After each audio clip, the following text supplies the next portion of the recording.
candidate on the issue. We know he's not going to win, but he's going to be an important voice to raise these issues for us. From your vantage point of the top tier considered candidates right now, who do you think is emerging right now in that tier? Who are you hopeful for, and who may we even change in regards to it in the coming months? Well, I would be independent. I would not support a candidate just because they're against the war, especially if they only represent 1% of the vote, because that makes us look smaller. That candidate will get a voice on a platform, but everybody will say, well, he doesn't mean anything. He's too marginal. So I think we should hold back and organize anti-war movements in each of the primary states. I used to think I knew which ones they were. Now, New Hampshire, Iowa, Nevada. No, but they're California. It's coming. All these states are in motion, but you know, there's a very good group I've been with up in New Hampshire, and they bird dog all the candidates. They don't take a position. What they do on behalf of the whole movement here and globally is they find out what Joe Biden or whomever actually believes, and it's incumbent on them to get it right. Don't ask silly questions. Don't say, out now, are you for out? You've got to get all of it on tape and share it with the whole movement.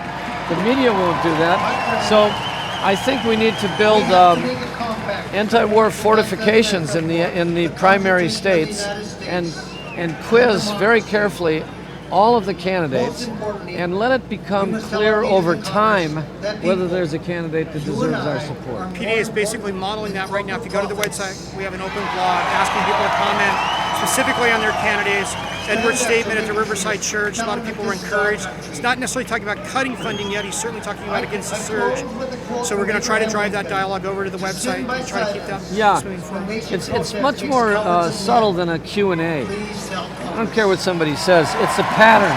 We need to unleash a pattern that makes it virtually impossible for anybody, Republican or Democrat, to campaign for president without being opposed to the war.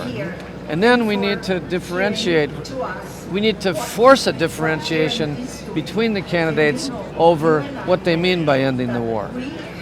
That's, to me, the only way it will end. Fundamentally, you end the war in a Machiavellian empire by pulling down the pillars. The first pillar is public opinion. That means we got to get moderates to become more anti-war.